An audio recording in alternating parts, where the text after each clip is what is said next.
Does truth exist? Because you have faith, does that make this book true? Does God exist? So when someone says there is no truth, if you apply the claim to itself, what should you say? Is that true? They don't think Christianity's true. They're talked out of it. You know why they're talked out of it? Because they've never been talked into it. Cross-examining skeptical and atheistic views. Welcome to Cross-Examined with Dr. Frank Turek. Today we are going to talk about an argument for God's existence that you don't often hear. But this argument for God's existence is true even if the universe is eternal. It's true even if macroevolution is true. And this argument goes all the way back to Aristotle. It was brought into the Christian world by Aquinas, and I think it's one of the best arguments for the existence of God. One of the problems with it is it takes a little bit of background knowledge to understand it, but once you understand this argument, I think, is a game changer when talking to anybody, even somebody who says, I just believe in science. Science is really the ground. Unless this argument is true, science wouldn't even work. That's how powerful this argument is. And to help me talk about this argument is my friend, almost Dr. Tricia Scribner, who actually has taught. I don't have enough faith to be an atheist, probably more than I have, because for 10 years she taught it in a high school here in Charlotte, North Carolina. She's a PhD candidate at Southern Evangelical Seminary, from which I've graduated. She's written or contributed to about 10 books. The newest book is called Answering the Music Man, and we'll explain what that is about. In fact, the argument we are going to talk about is an argument that Tricia has written in a chapter in this book, Answering the Music Man. So it's always great to have Tricia on. Tricia, how are you? Doing great, Frank. Thanks for inviting me. Oh, absolutely. Now, you have a background in medicine. You've been a nurse. You understand what goes on in the human body. And you, after a nursing career, decided that you wanted to look more into how design points to God, which you've done, I know, and you've looked into the issue of evolution quite a bit. You've written several books. And this newest book is called Answering the Music Man. It's a book you've edited with 𝗦𝗘𝗦𝗢𝗔𝗍. It actually is a response to a number of arguments put forth by an atheist known as Dan Barker. I don't know if you guys have heard of Dan Barker. He kind of travels around. He does debates, and he tries to show people that atheism is true. There was a debate that I happened to moderate between Dan Barker and Richard G. Howe, who's a professor at Southern Evangelical Seminary. This was at our annual conference on Christian apologetics a few years ago. And this book, Answering the Music Man, came out of it, and it contains a lot of good arguments for God, responding to the arguments put forth supposedly to deny God by Dan Barker. So, first of all, if you can, Tricia, tell us where this title, Answering the Music Man, came from. Well, yeah, this is one of the most interesting aspects of the book. We are not responding just to any atheist. You may realize, your listeners may realize, that he's not one of what has come to be called the Four Horsemen, the most well-known atheists, Richard Dawkins, Sam Harris, Daniel Dennett, and Christopher Hitchens. But he's been around a long time, and what's unique about Barker is that he claims to have been a Christian. Mm-hmm. Not only this, but he has been in music ministry. He has been an assistant pastor, and he has come out of Christianity and claims now to be an atheist. And so because of this, we need to respond to him. And when Kyle came up with this idea for the book, the first connection you make when you say Answering the Music Man is, of course, that he's a musician. He wrote music, he wrote Christian music, and in fact, he points out that he still gets royalties on his Christian music, even as an atheist. So that's the first way that we think that the title Answering the Music Man is important. But there's an underlying reason that Kyle actually noticed. He came up with this title because it made him think of this guy in the musical, The Music Man. And this guy, I believe his name was Harold Hill, was a character who traveled around the Midwest in the early 1900s in this show. And he tells all these parents that he's going to make their kids musicians. And in fact, he's going to create a band. And so he supposedly teaches them music. He sells all the instruments. He sells the band uniforms. And then right before the kids' performance, he skips town, of course, with all the money that he made from the sales, because he really knows nothing about music. And Kyle thought there was a resonance between this concept of the music man in the musical and Dan Barker, because Dan Barker claims to understand philosophy, he claims to understand Aristotle, and he makes these arguments against Christianity when in reality he knows very little about the real Christianity of Orthodox, classical, historical Christianity. And yet he claims to be able to respond to these arguments, and that his rejection of the existence of God is grounded in his intellectual disagreement with the claims of Christianity, when in reality he doesn't even really understand them, and he certainly doesn't explain them according to what we mean by many of the arguments that were from way back, even back as far as Aquinas and even further to Aristotle, for the existence of God. Now, if you're listening to this going, well, I've never heard of Dan Barker, I don't really care about Dan Barker. Well, actually, Dan Barker, despite being sort of the focus, his arguments sort of being the focus of this book, it's irrelevant whether you know about Dan Barker or care about who he is, because the arguments that he brings forth are very common arguments brought forth by atheists. So, yeah, we're answering the music man here, but if you want to have a good resource to respond to arguments that not just Dan Barker brings forth, but other atheists bring forth, then this new book, Answering the Music Man, will help you do that. And you've got quite a list of contributors to this. Many of them are from our alma mater, Southern Evangelical Seminary, including Richard Howe and John Ferrer and J.T. Bridges and several others. And what kind of topics do you cover in here, Tricia? Kind of give us an overview of the book before we drill down on the argument that you talk about. Okay, well, there are 11 chapters in all, and a couple of the contributors wrote 2 chapters. We deal with what new atheism brings to the table, what is unique about new atheism and their claims, and how they redefine what atheism means as a lack of belief. Now, as you say, Barker's not alone in this. This is the mantra of the new atheist, that actually atheism is a lack of belief. Then there's a chapter on faith and reason, and Kyle specifically deals with the fact that he misdefines what faith is meant throughout Christian history. And then he, after building that straw man, he breaks that straw man down. And then Jason McCracken deals with the Kalam argument, the argument back to the first cause, and shows some of the categorical logical mistakes that Barker makes. Then the centerpiece, I would think, of the book is Richard Howe's explanation of Thomas Aquinas' distinction between essence and existence. Now, this is a deep dive, granted, but if you are willing to put in as much effort as you are to learning how to work your coffee maker into this deep dive into this, you will be able to understand why these atheist arguments are invalid. They don't make sense. You know, Tricia, I would say that. Go ahead. No, I was just going to say that, yeah, it is a deep dive when you look into some of the Thomistic arguments for God. But I've said this on this show before, and I'll say it again.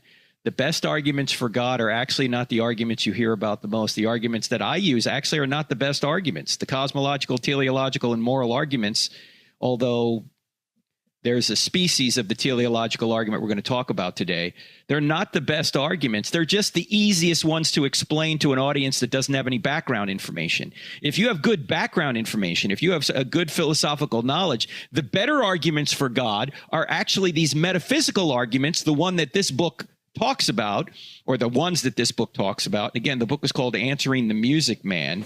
It's edited by Kyle Keltz and Tricia Scribner. Tricia's my guest today. And when we come back from the break, we're going to dive a little bit further into what's in here, and particularly this argument I mentioned earlier. This argument is so powerful for God that it doesn't matter if the universe is eternal. It doesn't matter if evolution's true. It doesn't matter if the person loves science. This argument is a powerful argument we'll get into. I'm Frank Turek. We're back in just 2 minutes. Do not go anywhere. Friends, can you help me with something? Can you go up to iTunes or wherever you listen to this podcast and give us a 5-star review? Why? It will help more people see this podcast and therefore then hear it. So if you could help us out there, I'd greatly appreciate it. What are the best arguments for the existence of God? Probably not ones you've actually heard of very often. That's what we're talking about today. You're listening to I Don't Have Enough Faith to Be an Atheist with Frank Turek on the American Family Radio Network website, CrossExamined.org. That's CrossExamined with a D on the end of it.org. Thank all of you for your positive reviews of this podcast on iTunes. If you haven't put one up there, we'd appreciate it. It helps move it up the charts so more people can see it. Share it with others if you would. Also, we're over 200,000 subscribers on YouTube. Thanks for checking us out there. And our Facebook pages, Instagram, Twitter, we're out there. And that's about the only way we can get to you right now, given the lockdown, although we do have some events coming up that I'll tell you about a little bit later. In fact, we've got this. Let me just ask you before we go back to Tricia, how many people listening right now have trouble relating or bringing young people to Jesus? That should be everybody. Sometimes it can be difficult to communicate across generations. Well, my friend 𝗦𝗢𝗕𝗦𝗢𝗔𝗦, who just did a course for us on the issue of homosexuality, which was amazingly well received by so many people. He's come up with a brand new course. It's going to start here in September, and it is about reaching the Gen Z generation. So if you go to online Christian courses, or you just go to CrossExamined.org and click on online courses, you'll see it there. The new course is called Reaching and Equipping Gen Z. It begins September 28th, and people are signing up. We just announced it yesterday, and we're already starting to fill this thing up because Sean is so good at this and so good at showing you how to reach young people. He's also going to have his father, Josh, on one of the live Zoom sessions, and Jay Warner-Wallace as well. The How to Interpret Your Bible course starts September 7th. I'll be doing that. And then the Why I Still Don't Have Enough Faith to Be an Atheist daytime course for high school and college students or their parents begins on September 17th. Check all that out. Go to CrossExamined.org, click on online courses. What is the argument for God's existence that is so compelling, in my view anyway, that and many people never talk about? We're going to get to it, but before we do, Tricia, we're in the middle of discussing what else is in the book. You were talking about Richard Howe's Thomistic argument for God's existence. You also get into this issue of the immoral God, because that's one thing that Dan Barker keeps harping on, that the God of the Old Testament is immoral. In fact, many of the other atheists do. So that is another point in there that is talked about. You have something in there about Bible contradictions. Who does that, and what do they cover in that? Yeah, Tom Baker does a great job of that. He says that Barker has some 38 lists of over 170 Bible contradictions. So these, like you say, are arguments that the new atheists bring up all the time. And so he focuses specifically on Barker's failure to consider context and his actual mischaracterization of biblical truths, as well as the misapplication of proper, interpretation methods that should be used. And so he does a great job there. And as you say, then John Ferrer returns to the moral issue. And then there are a couple of chapters on, did Jesus Christ rise from the dead? And it doesn't just deal with the evidence that you often hear for Christ rising from the dead, but Bridges and Brewster also, in their chapters, deal with things like the objectivity of history. Can we trust history, the possibility of miracles, as well as the trustworthiness of the gospel accounts, which we more commonly hear? And then finally, my last chapter is called Finding Purpose on the Journey to Nowhere, because Barker claims that there's no objective purpose outside of ourselves, that we generate it all from the inside, and only conscious beings can will to do so. And, of course, the argument from Final Causality says that's just simply not correct. That doesn't comport with reality. The truth is even non-conscious things in reality work toward an end that's identifiable according to a thing's kind. And this has to have an explanation, and Barker does not give one. Well, let's talk about the objective purpose to life, because Dan Barker and, of course, other atheists deny there's an objective purpose to life. And in your chapter in this book, again, the book's called Answering the Music Man, Tricia, you say there is an objective purpose to life, and it can be discovered. First of all, what do you mean by objective purpose? And let's just start there, and then we'll talk about the evidence that it actually exists. Yes. whenever we talk about objective purpose as opposed to subjective purpose, we're talking about more than just contriving your own problem to solve that gives you a sense of fulfillment and meaning. That's what Barker means by purpose. When I'm talking about objective purpose, I'm talking about something that can be seen, that's outside of ourselves, that is evident to us. For instance, we see when we plant a pumpkin seed, that what grows at the end of that is a pumpkin. Now, pumpkin seeds and cucumber seeds look a lot alike, but whenever I plant a pumpkin seed and a cucumber grows, I don't automatically think, oh, well, pumpkin seeds grow cucumbers too. And that's because each thing is a thing according to a kind of a thing, what Aristotle and Aquinas called form. So the ends or the objectives, the ultimate goals that a being seeks to attain are defined by the kind of thing that it is. And we see this is pervasive throughout all of reality, both inanimate and animate types of beings. And many atheists, such as Mary 𝗦𝗢𝗖𝗜𝗓, concede that this exists. She says, there's pervasive purpose. So this is different than Barker's contention, even among his atheist colleagues. And that is, she says, whenever you see a seed sprout growing under a slab of concrete, you will see it working its way around, trying to get through the cracks. And this purposiveness is evident throughout all of reality. This purpose is going to lead us to an argument for God, and we'll unpack it as we go. I'm talking to Tricia Scribner, and the book is called Answering the Music Man, and her chapter in this book is dealing with objective purpose. So when we say objective, Tricia, how does that differ from subjective? Let's define those terms as clearly as we can. Yes, objective being external to the mind, really existing out there, not defined by me, but in governance in a sense that we submit to. And so this objectiveness of something is then, as you have mentioned before, true then for all people, all places, and at all times. It exists as part of reality, embedded in reality. We don't make it up. We don't make it up. It's not in us. The subject it's derived from a source outside of ourselves, and in this case, it would be the Creator. God's nature is how we find our objective purpose. Our objective purpose comes from God. If there is no God, if there is no standard beyond us, then obviously there is no ultimate purpose to life. But what kind of purpose does somebody like Dan Barker, who seems to punt to survival somehow? That's what he kind of says, and many other atheists say, which it's all about survival. Why doesn't that work as an objective purpose? Well, because number one, he says that we contrive our own problems, that ultimately they're for the unconscious purpose of survival, but that the way that we find purpose is we make it ourselves.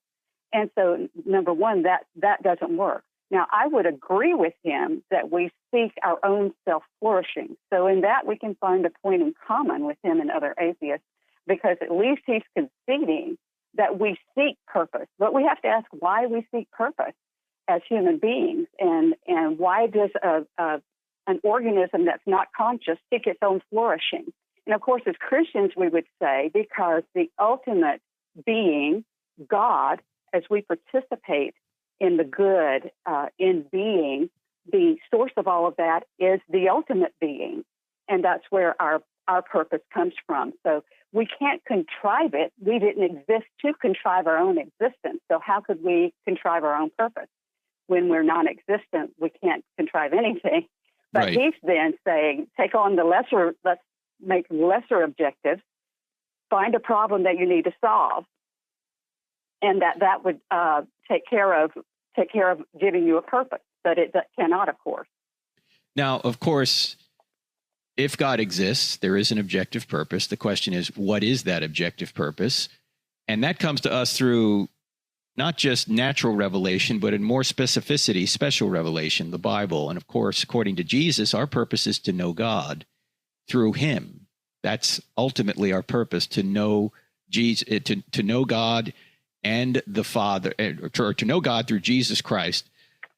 This is our eternal purpose, as Jesus says in John 17:3. He says, this is eternal life, that they, meaning us, may know you, the Father, through Jesus. That's why we're here, to know him, and then therefore to make him known. Dan Barker just says, well, we're just here to survive. And as you point out, Tricia, okay, yeah, every living thing works generally for its survival. But how would he differentiate, do you think? And maybe this gets into more of the morality chapter. If in order for, say, Hitler to survive, he decides to kill people that get in his way, how would he claim that would be wrong? Or would he claim it to be wrong? Well, I can't really speak to whether he would claim it to be wrong, although he does say his idea of morality is to minimize harm, which, as the chapter writer on the morality, but that doesn't go far enough. And so he might just define it as doing no harm, but he can't really provide a full explanation. That's the problem. Yeah, well, I think the key word you said there was his morality is to prevent harm. Why would he be right and Hitler wrong if Hitler wants to harm him in order to benefit himself, to help Hitler and his super race survive? Why would that be wrong on his worldview? Well, I don't think that he can sustain an argument that it's wrong. Not if it's materialism, because as you pointed out, we're simply molecules in motion. And so if we're molecules in motion, then we're really determined by our biological makeup, and we have really no will.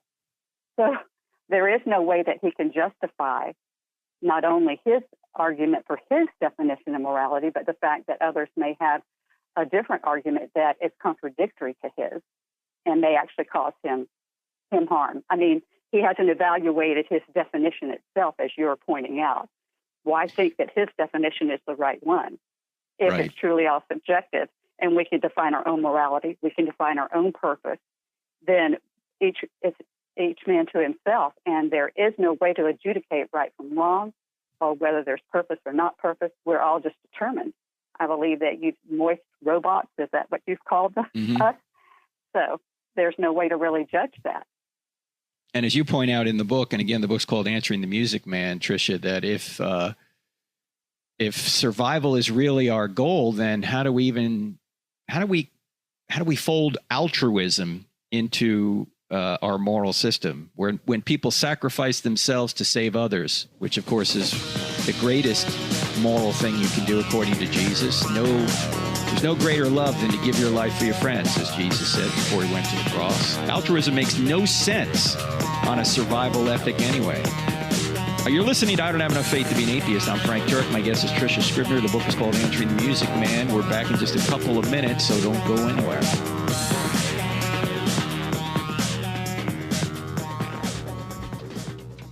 If you find value in the content of this podcast, don't forget to follow us on Instagram, Facebook, and Twitter.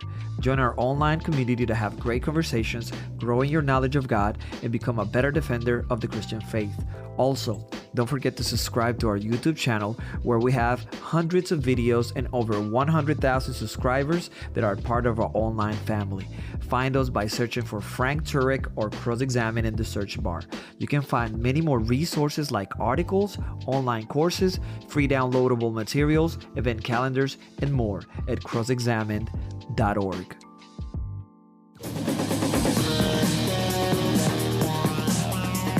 If you're low on the FM dial looking for National Public Radio, go no further. We're actually going to tell you the truth here. That's our intent anyway. You're listening to I Don't Have Enough Faith to Be an Atheist with Frank Turek on the American Family Radio Network. And we're talking about an argument for God. That's what we're going to zero in on in this segment, that you don't often hear, but it's a very powerful argument for God. And it is described in the book Answering the Music Man, which is really answering the arguments that Dan Barker, a former Christian and now atheist, tries to bring forth against Christianity. And as I mentioned earlier, if you don't know Dan Barker, it doesn't really matter, because the arguments he uses are very common arguments that atheists use. So this book is going to be valuable to you, even if you don't know the name Dan Barker. But let's get into this argument now, Tricia, if we could, this argument which is called final causality. And maybe we could start by talking about causality, because frequently we don't make proper distinctions when we say, hey, what caused this or what caused that or what is the cause of such and such. Actually, there are 4 types of causes that Aristotle identified. Could you describe what those 4 are? Sure. Aquinas, let's make the connection there, as you have said, built upon much of what Aristotle's thinking had broken ground on, and Aquinas brought it into the Christian world and theology and Christian philosophy. Aristotle had already said that every single substance that is an existing being is immediately caused by something else. So whenever Aristotle's talking about causes, he means it somewhat differently than what we do, and we need to understand where he's coming from. So this idea of bringing something into being is what he would call the efficient cause. And in normal language, when we're talking about causes, that's what we mean. Whatever brought it into being, made it happen, the immediate cause, the efficient cause.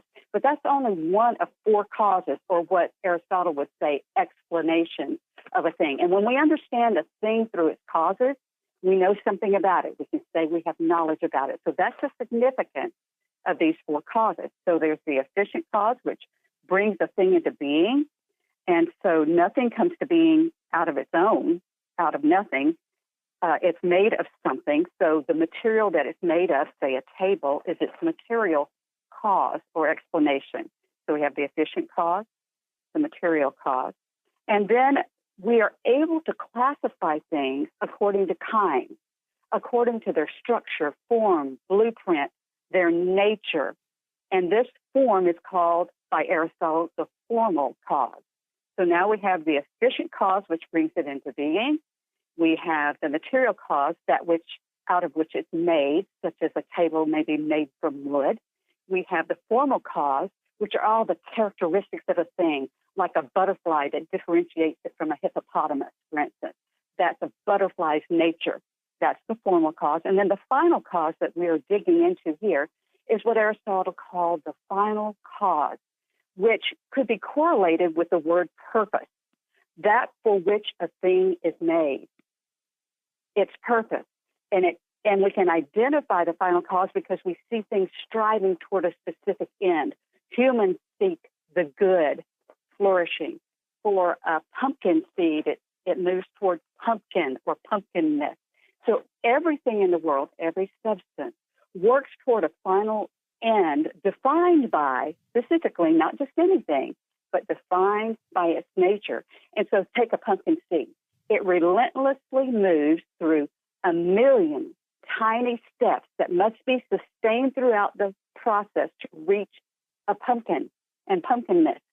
And it doesn't move toward anything else, not toward cucumberness, not toward elephantness, or anything else, but specifically toward cucumberness. So we have to ask why this is so, and it can only be explained more deeply by a deeper cause. Well, let's get into that deeper cause now, because it is true that everything we see around us is going in a direction. And as you say, a pumpkin seed always goes in the direction of becoming a pumpkin. A chick embryo goes in the direction of becoming a chicken. A baby embryo goes in the direction of becoming a human baby and ultimately to an adult. An acorn becomes an oak tree. Things are going in a direction. So how does this show that there must be a being like God that exists? Well, if things are moving in a nature-specified direction, nothing can cause itself. And so whatever is supervising the directedness, this must happen by an intelligent being. It can't just happen by nature, because that doesn't explain why each thing moves toward its own flourishing according to its specific nature. For that, we need the ultimate cause, which is God himself. Now, if you're thinking right now about this and you're going, oh, gee, I don't know if this argument works, let's analyze the very fact that you can think. Okay, you can think about whatever you want right now, and you're thinking about our conversation. And as you're thinking about this conversation, neurons are firing. And you ask yourself the question, well, why are neurons firing? Well, because there's a deeper reality within the neurons that are atoms, and atoms do what they particularly do. Well, why do atoms do what they particularly do? Well, then you get back to the four fundamental forces of nature, the strong and weak nuclear forces, electromagnetism, and gravity. And then when you ask yourself the question, well, why are those four natural forces there? And why do they do what they do? You're ultimately going to arrive at an uncaused first cause that didn't have a beginning, that doesn't actualize itself, that just is what Aquinas or Aristotle would say would be pure actuality. This being is just maxed out. It has no potentiality. It has no boundaries on itself in the sense that it can change or become something else. It is what, and here's where we get into all the philosophical jargon we'd have to unpack if we had more time to go further. Its essence equals its existence. It just is. In fact, the being that the Bible calls this being, the name of this being is called the great I am, the being that just bees. You can't get under this being. There's no being under it. This being is being. Everything else has being. And so if you're thinking right now, the reason you're actually able to think is because there's a being at, say, the bottom of all these processes, which is sustaining all of nature as we speak. It's sustaining your ability to think. It's sustaining the four natural forces, which sustain the atoms, which sustain the neurons, which sustains your ability to even think about all this. This is why we say that this argument for God, which is called final causality, or Thomas Aquinas would say the fifth argument for the existence of God, this argument is true even if the universe is eternal.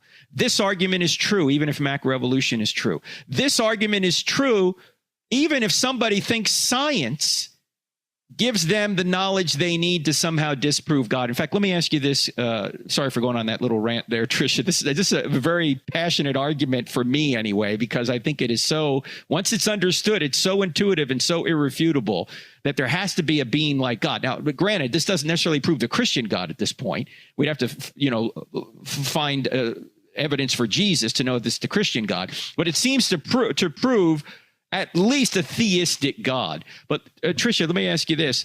The Bible talks about in him we live and move and have our being, and all things are held together by this being.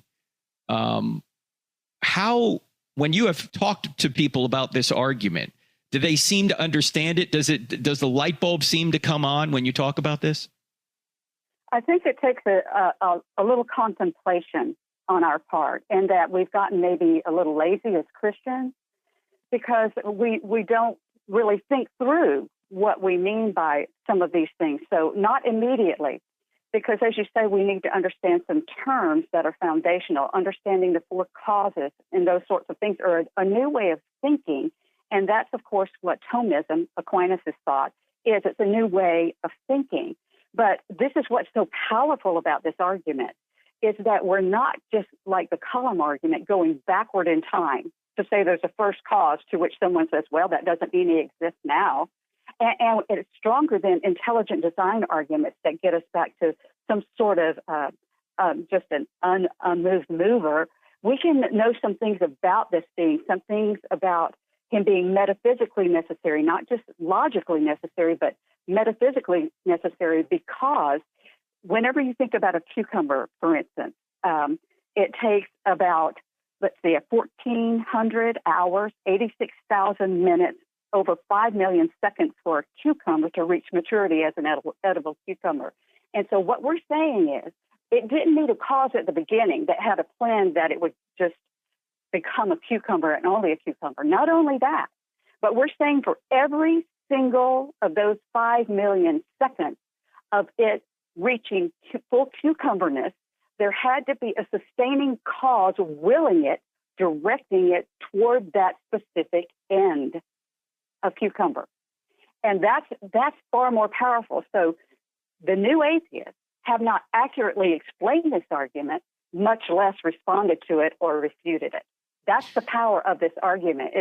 If we're willing to dig in and take our time and ponder, turn off Twitter, turn off everything, and just think for a little while. After we read this through, there are some paragraphs worth reading 5 or 6 times. This is worth thinking through 5 or 6 times. Then we begin to understand that it's impossible metaphysically for this kind of being not to exist, since nothing can explain its final purpose and its reaching a certain end. It can't even explain how it got here in the first place, much less how it contrived the end before the beginning. Only an ultimate being who is being could do that. Let me put this in my own language because I think it is a powerful argument that needs to be pondered, as you say, Tricia, and that is that if everything's going in a direction, let's take an acorn, for example. Acorn is going in the direction of becoming an oak tree. If it's properly nourished, it's going to become an oak tree. It's not going to become an elm tree. It's not going to become a birch tree. It's not going to become a seahorse. It's going to become an oak tree if it's properly nourished. If it's going in a direction and it doesn't have a mind of its own, which it doesn't, there's no mind, there's no brain in an oak tree. In an acorn or even an oak tree. But if it reliably goes in the direction of becoming an oak tree, then there must be a director. There must be a being that is directing all these things toward their end. And by the way, ladies and gentlemen, this is why we can do science, because the entire natural world is directed toward an end. And if it wasn't directed toward an end, we couldn't detect reliable cause and effect, which means we couldn't do science. And we'll unpack that a little bit further on the other side of the break. You're listening to I Don't Have Enough Faith to Be an Atheist with Frank Turek. My guest is Tricia Scribner. A book she co-edited is called Answering the Music Man. It has this argument in it and many others that answer the popular atheist arguments against Christianity. And we'll talk more right after the break. Don't go anywhere.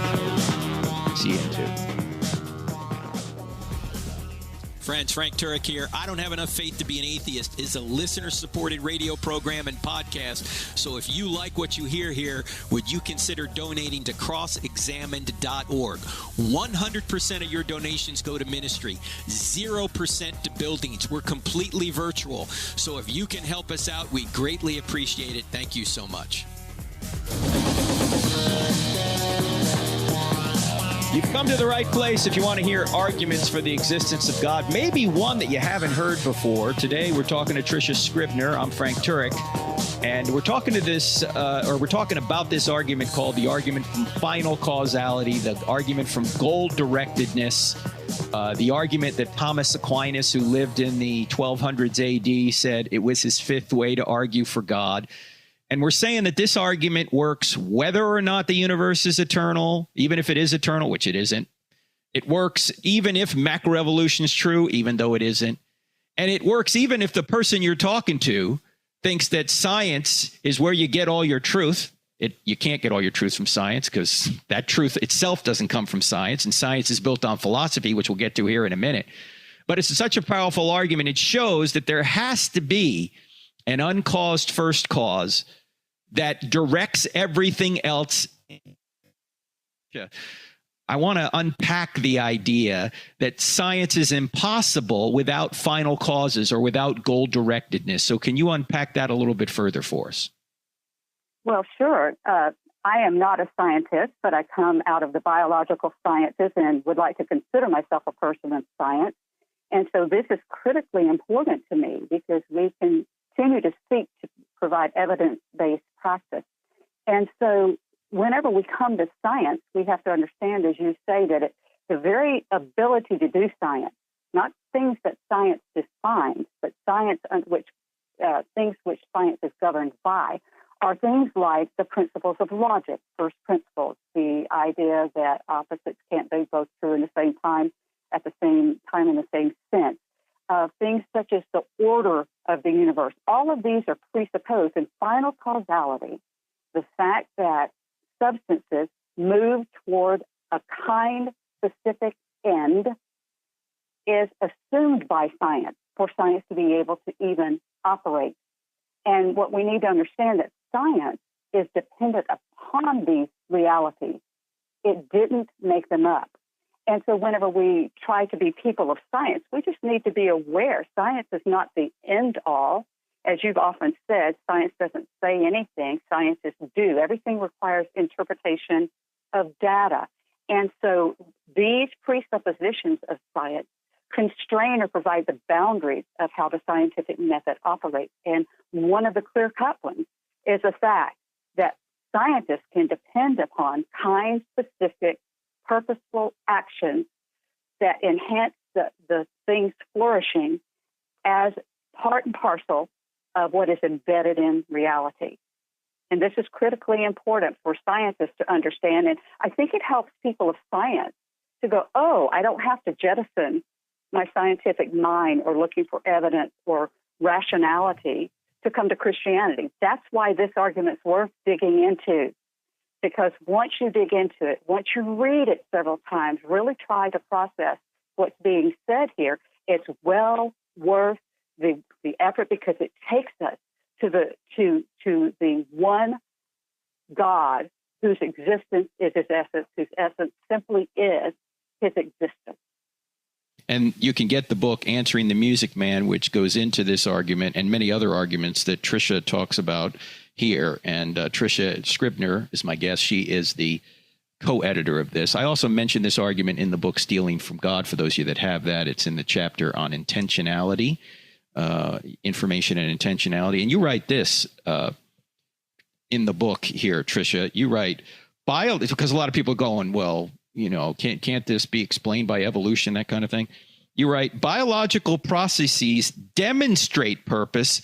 They don't create purpose.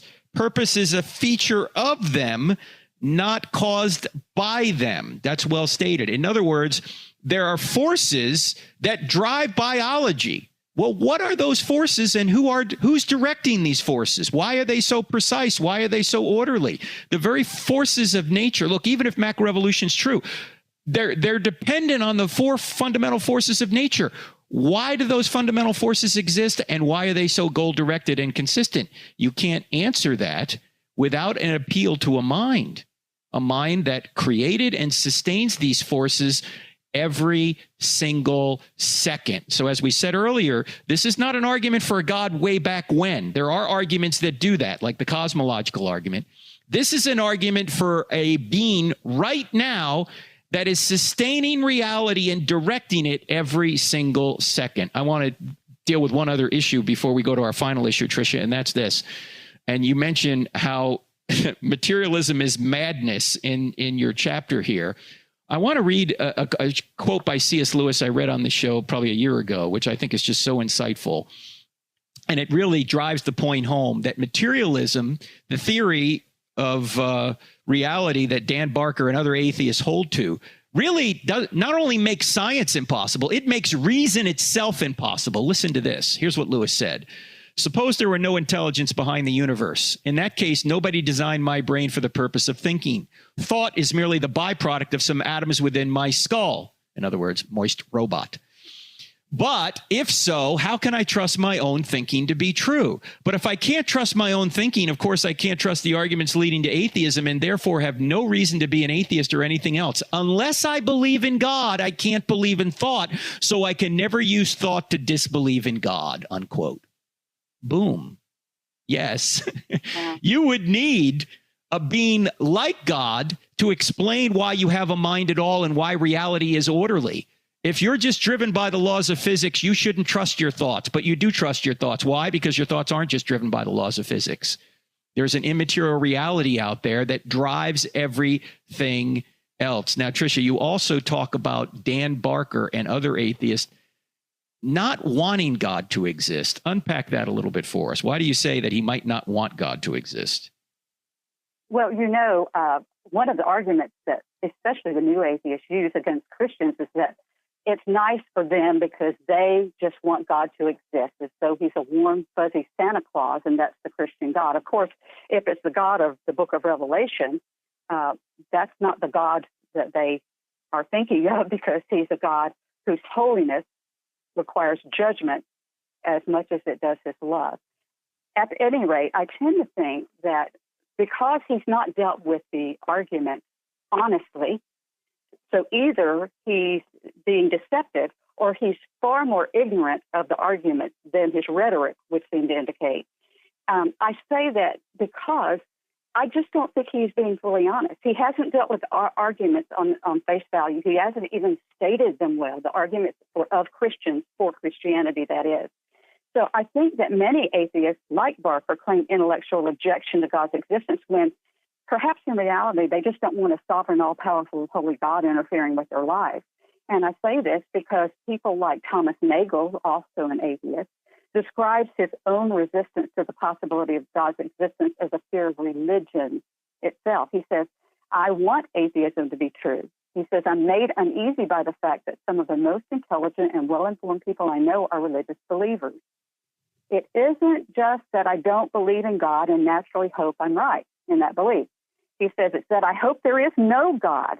I don't want there to be a God. I don't want the universe to be like that. And we get a hint of this in Barker. He's either dishonest or he's far more ignorant, as I said, than his rhetoric would suggest, because he says he went to Bible college and all, and that he took an apologetics class. He says he didn't listen much to what was said. Honestly, I truly wish he had, because it might have given him a better understanding of the Christian faith and what it actually claims. And, of course, our prayer is that Barker, will come to his senses and that he'll recognize that the God he's fighting so hard not only exists, but has paid for his sins through the sacrifice of Christ. It happened to the Apostle Paul, right? So It can happen to Barker. I truly believe that and pray for that to happen. But even if it doesn't, I'm specifically concerned about the number of young people that he's deceived, because he's not thought through his claims. And he's coming out of Christianity saying that Christianity is false based on his arguments against Christianity that respond to what he thinks are the true arguments Christians make for Christianity. And he's just mistaken. So my prayer is that this book is that students and their parents and people of all ages will truly go on a relentless search for truth and not be satisfied until they have dug in and asked the hard questions and really question their questions too, and that they access the numerous resources like yours, on CrossExamined and all the others that are out there, as well as this book, and they'll find this God. This God is explained through final causality. His existence is explained and it's justified. That our believing in this kind of God is the most reasonable response to the evidence that God is embedded in reality.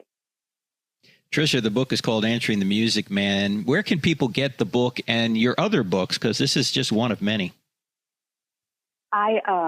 Just to highlight, I have written one book, Life Givers Apologetics, and it's written in a woman's voice, very similar to a lot of other books that are written based on the classical arguments for God and Christianity, but written in a voice for women. You can find these books on CrossExamined.org. If you just click, I believe it's store, is that right?